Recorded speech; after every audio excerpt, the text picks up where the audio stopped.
Sweeny Murti joins us on Big Board Sports as we get set for Yankee baseball coming up at 5 o'clock, and you can listen to the game right here on 104.5, the team ESPN Radio. Sweeny, a Penn State guy, I know that.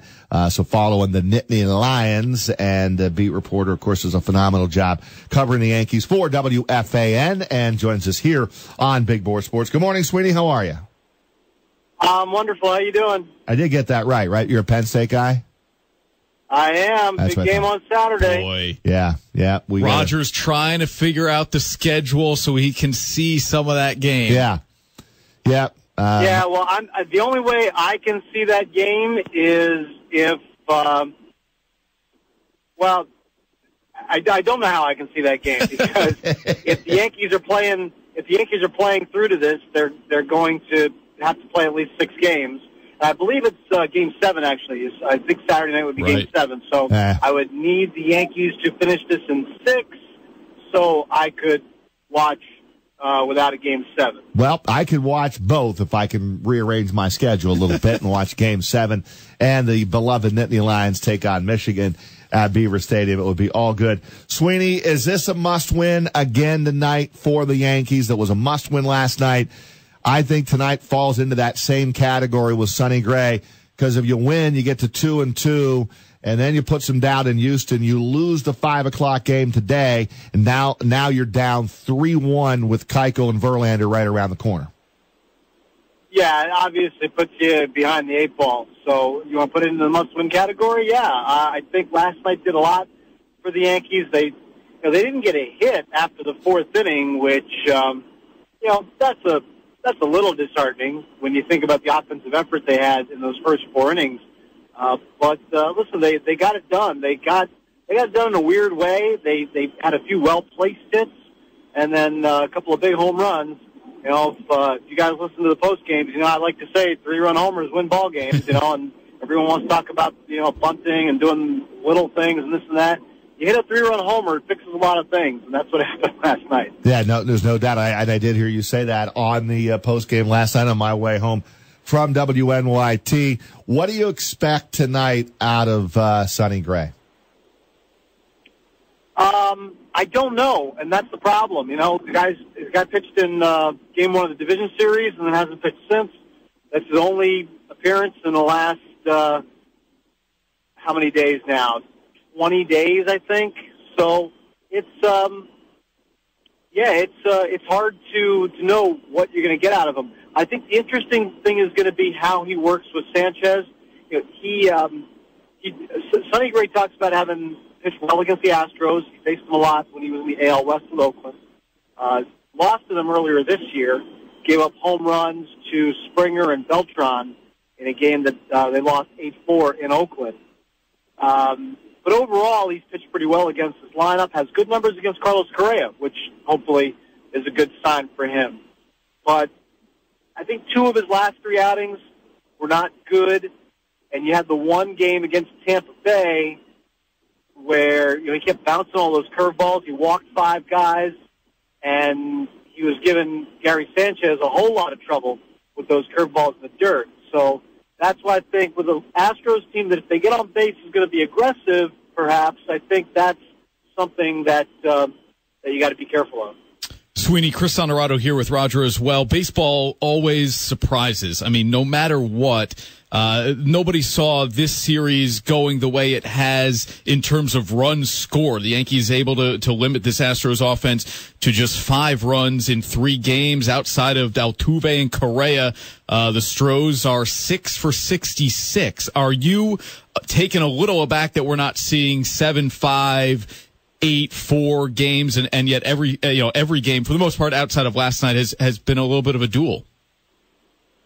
I think it puts a lot of pressure back on the Astros now because you mentioned the Astros were the highest scoring team in the league. All of a sudden, there is some pressure on them to start scoring some runs. And remember, in the last series, the Indians were the team that had the best pitching staff in the league, and the Indians offense. Although Altuve and Correa have been off the offense in those first 2 games, they had a hard time even slowing them down.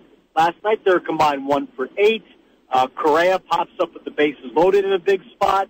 I think the offensive, listen, the Yankees hit at home, right? The Yankees came home, they hit a couple of 3-run homers, they put an 8 spot on the board. The offensive pressure is no longer on them. They even got hit from their DH. The offensive pressure now goes back. Tying with Sweeny Murti, who was losing him on the cell phone. Yankee beat reporter with WFAN. You hear him all the time here on 104.5 A Team ESPN Radio. We carry all New York Yankee games. Sweeny Murti with us here. Cell service a little dicey at the moment. Sweeny, if you can still hear me, we'll try one more, and that is this a really short leash today for Sonny Gray? If you're Joe Girardi, almost managing this like it is a must-win to get to 2-2, gives up an early home run, runs into a little bit of trouble with the bullpen not being overused last night in the lopsided 8-1 win. Is this a short leash kind of day for Sonny Gray? I think it absolutely is. You know, it's important to get to 2-2, and Gray seems to be the kind of guy that we've seen.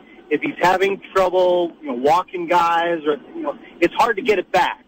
And as you may have just heard me or lost me for a little bit. The Astros are the team, highest scoring team in the league. If they look like they're starting to put up runs and they're starting to get their offensive mojo back, you need to do something to stop it quickly. Sweeny, no joke. What time did you get to bed last night?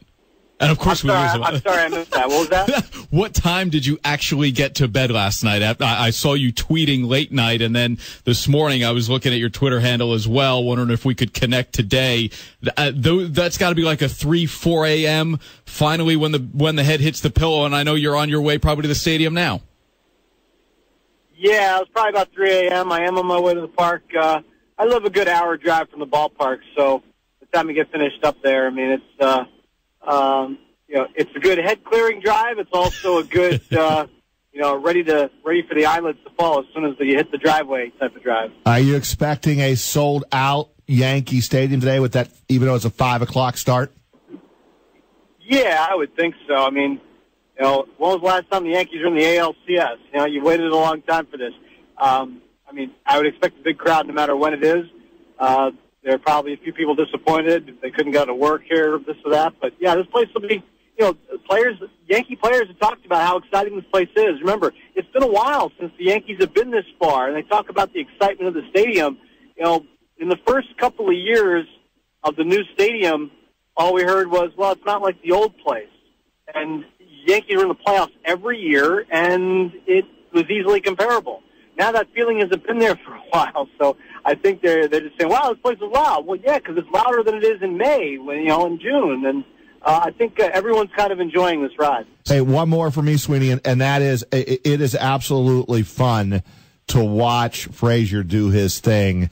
Like a little kid when he hit that home run, he was kind of hopping down, first base line, all pumped up. I mean, is that what you get when you interview him, when you talk to him, when you're around him, the excitement level, how he enjoys being in the pinstripes and getting this opportunity? Yeah, much different kind of energy level. CC Sabathia told me one day, it might have been in August or September, where he said, it feels like he's been here forever. Frazier just blends in with this team and this group, and he's just that kind of personality where you put him in a room with 24 strangers, and all of a day later he's your best friend. So that part is definitely rubbing off on the guys, and the fact that he's got some big hits, some big home runs, that has certainly helped his status with the Yankees and their fans. Sweeny, I say no excuses to the crowd. My brother is pulling his 7-year-old daughter out of school today to make sure they get to this game. So I don't want to hear about can't get out of work. You go to this game if you're a Yankees and baseball fan. I nominate your brother for Father of the Year. All right, Sweeny, have a great game, and look forward to hearing you on 104.5 at Team ESPN Radio, and we'll talk to you down the road. And I know you're in agreement with me. Go Penn State. We are, man. Let's get this done this weekend. Thanks, guys. Thank you, Sweeny. Sweeny Murti does a good job. Yankee beat writer, a reporter, WFAN. I did hear him on the post game last night on the way home from WNYT. Check him out on Twitter at Yankees WFAN. Follow him along. Obviously, a analysis throughout each and every Yankees game. All right, your phone call's coming up. How do you see this game unfolding tonight? 476-1045. 476-1045. Must win with the Yankees. And if you missed some signature calls, we've got the home run by Todd Frazier from John Sterling and the Sterling call on Aaron Judge. That's next on Big Board Sports 104.5 A Team, ESPN Radio. Hey, it's WFAN guys. Today at 2 o'clock, we begin your coverage of Yankees baseball.